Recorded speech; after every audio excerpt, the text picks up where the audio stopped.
एका ब्रँडचे हार झालेली आहे, पराजय झालेला आहे. तो ब्रँड कोणता? तर ठाकरे ब्रँड. आणि निवडणूक कोणती?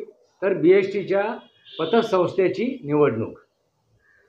आणि हार छोटी मोठी नाही आहे, तर अगदी धुवा उडवला. शून्य अंडा. लक्षात घ्या मित्रांनो, ही परिस्थिती का आली? ह्या ठाकरे बंधूंवरती ही परिस्थिती का आली हेच आज आपल्याला समजून घ्यायचे.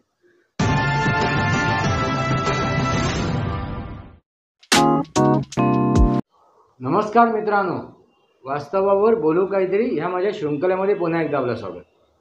मी आपला मित्र राजेश वासंती सावजी गडुसकर. मित्रांनो, आता जी एक निवडणूक झाली, नुकतीच एक निवडणूक झाली आणि ह्या निवडणुकीमध्ये एका ब्रँडचे हार झालेली आहे, पराजय झालेला आहे. तो ब्रँड कोणता? तर ठाकरे ब्रँड.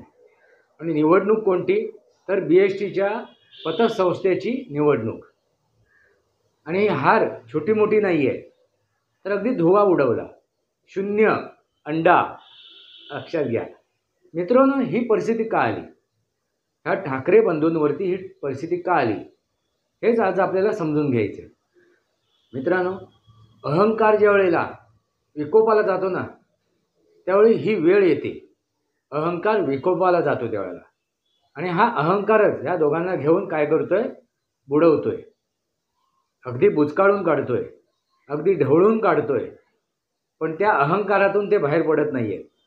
मीपणा, माझं, मला कळते, मला अक्कल आहे, मला सगळं समजते, ह्याने नुकसान केलं, त्याने नुकसान केलं, ह्याच्यामुळे घडलं, त्याच्यामुळे घडलं, बस ह्याच्यापुरतीच, ह्याच्यापर्यंतच ते मर्यादित राहिले.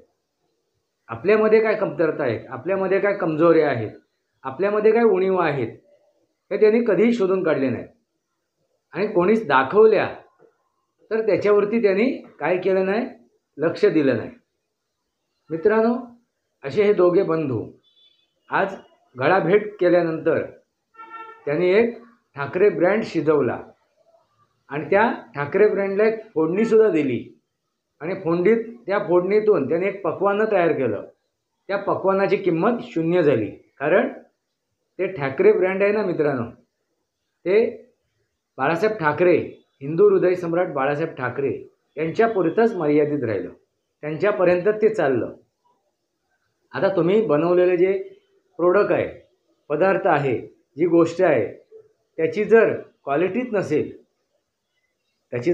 नसेल, तर कोण विकत घेईल ना? ब्रँड लावला म्हणून विकत घेईल का? सांगा मित्रांनो. त्याची ती क्वालिटी हवी. ती क्वालिटीच आता घसरलेली आहे, संपलेली आहे. मग तो ठाकरे ब्रँड त्यांच्या बाळासाहेबांच्या बरोबर त्यांच्यासोबत ते निघून गेलेलं आहे. पण आता ते सांगतायत पोटतिडकीने ठाकरे ब्रँड. अजून त्याच्यातून ते बाहेर पडलेले नाही आहे. त्या मनसेची एवढी वाताहत झाली आहे, तरीसुद्धा ते जागे होत नाही आहेत. त्या उभाटाची म्हणजे उद्धव ठाकरेंची एवढी वाताहत झाली आहे, तरी ते सावरत नाही आहेत. का नाही सावरत आहेत? कारण अहंकार, षड्विकारांनी ग्रस्त झालेले आहेत ते. मित्रांनो, कोणतीही निवडणूक कधी जिंकता येते? ज्यावेळी ती धरातलवरती, जमिनीवरती जाऊन लढवली जाते. तुम्ही आपापल्या घरात बसाल, त्या महालात बसाल आणि आपल्या कार्यकर्त्यांना फक्त निर्देश द्याल, अमुक करा, तमुक करा, ह्याव करा, त्याव करा, तर नाही गोष्ट साध्य होणार मित्रांनो. आणि तो मोसम आल्यानंतर तुम्ही आपापल्या बिळातून बाहेर पडाल, तर तेही साध्य होणार नाही. त्यासाठी अगोदर त्याची मशागत करावी लागते. त्या जमिनीची, त्या जमिनीला पाणी द्यावं लागते, खत पाणी घालावं लागते. आणि अशी मशागत केलेली जमीन आपल्याला काय देते? फलप्राप्ती करून देते.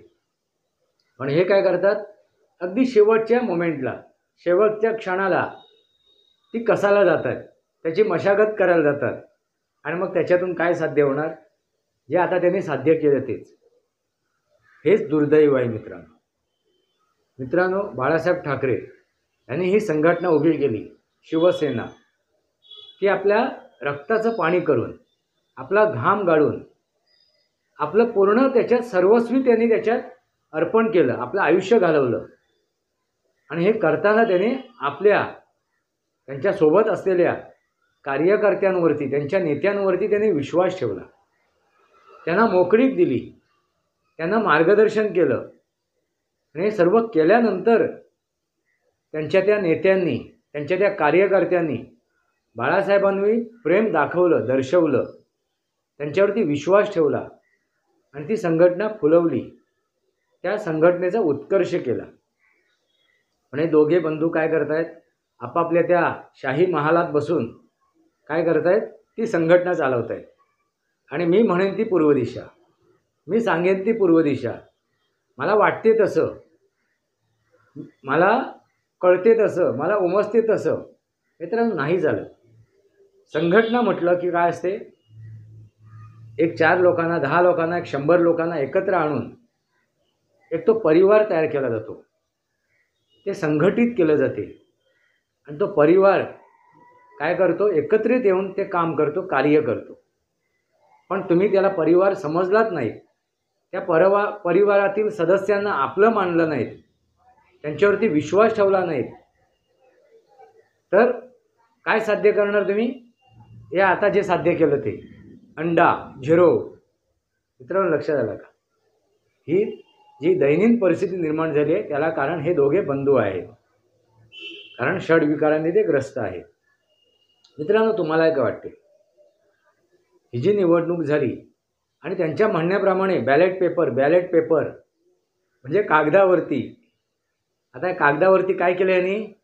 लहान मुलांना देतात ना बसायला, पूर्वी द्यायचे, तीच अवस्था केली कागदाची. कारण त्यांना EVM मशीन चुकीची वाटत होती, EVM मशीनमुळे घोटाळा होतोय असं वाटत होतं.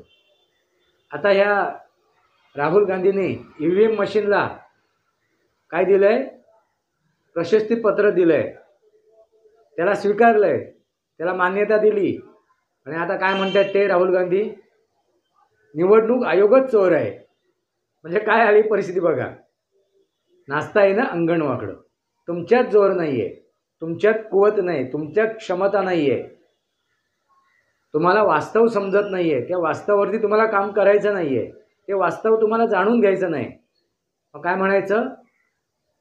नाचता येईना अंगण वाकडं. मग दुसऱ्याला दोष द्यायचं, दुसऱ्याच्या उणिवा शोधायला सुरुवात करायच्या, दुसऱ्याला घालून पाडून बोलायचं, टोमणे मारायचे. बस दुसरा प्रकार काय यांच्याकडे राहिला? जे तुम्ही बघितलं उद्धव ठाकरेंकडून, टोमणे मारणे, दुसऱ्याचा कमीपणा करणे, दुसऱ्याला दूषणं देणे, शिव्या घालणं. बस याच्या पलीकडे त्यांनी ज्यावेळी ते मुख्यमंत्री होते त्यावेळीसुद्धा तेच केलं आणि विरोधात बसले त्यावेळीसुद्धा तेच केलं. मित्रांनो, याला राजकारण म्हणत नाही, याला राजनीती म्हणत नाही, याला रणनीतीसुद्धा म्हणत नाही. पण त्यांनी काय केलं? रणनीती आखली नाही तर फक्त षडयंत्र आखलीत, कुभांड रचलेत, खोटं रेटलं, खोटं नेरेटिव्ह सेट केलं. बस तेच हे उद्धव ठाकरे, राज ठाकरे हेच करत आहेत. आणि खोट्यापणाला आयुष्य नाही आहे, मर्यादित आयुष्य आहे. मग त्या खोट्यापणाची काय अवस्था होते? जी अवस्था ह्या उद्धव ठाकरेंची आणि राज ठाकरेची झाली तीच. मित्रांनो, लक्षात आलं का? हा पराभव का झाला? तर खोटं नेरेटिव्ह सेट करणं, शिव्यागाळ करणं, टोमणे मारणं, दुसऱ्याला दूषणं देणं, दुसऱ्याच्या उचापती काढणं, त्या निवडणूक आयोगाला दोष देणं, त्या EVM मशीनला दोष देणं, पण आपल्यामधले दोष न काढणं, आपल्यामधले दोष, आपल्यामधले उणिवा शोधून काढणं, ते दूर करायचं की नाही करायचं हे न ठरवणं. मित्रांनो, काय म्हणावं आणि काय सांगावं? बाळासाहेब ठाकरे आणि या ठाकरे या नावाला ह्यांनी काळिंबा बसलेला आहे. हा ब्रँड ठेवला नाही तर त्याला काळिंबा बसलेला आहे. त्याची लक्तरं ह्यांनी वेशीवर नेऊन टांगली आहेत.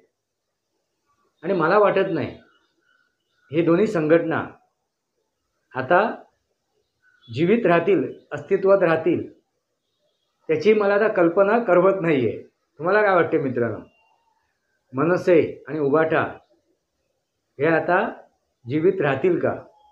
या संघटना अस्तित्वात राहतील का? तुम्हाला काय वाटते? आपले विचार कमेंट बॉक्समध्ये मांडा. कारण का त्यांचे कर्ते धर्ते जे आहेत ते करते धरते कशी आहेत हे तुमच्यासमोर मी ठेवलेलं आहे. मग त्यांचा करता धरताच असं असेल तर त्या संघटनेची काय अवस्था असेल, त्या संघटनेचं काय अस्तित्व असेल, ते वेगळं सांगायची आवश्यकता नाही आहे. असो मित्रांनो, वास्तवावर बोलू पाहिजे आणि हेच ते वास्तव आहे. का पराजय झाला, का हार झाली, का हे तोंडघशी पडलेत, का तोंडावर आपटलेत, आता तुम्ही ठरवा. वास्तवावर बोलू काहीतरी या माझ्या शृंखलेला सबस्क्राईब करा, बेल आयकॉन दाबा, माझे विचार पडसे लाईक करा, आपले विचार कमेंट बॉक्समध्ये मांडा. तुर्तास इतकंच. भारत माता की जय, वंदे मातरम. जय भारत, जय महाराष्ट्र, जय सनातन.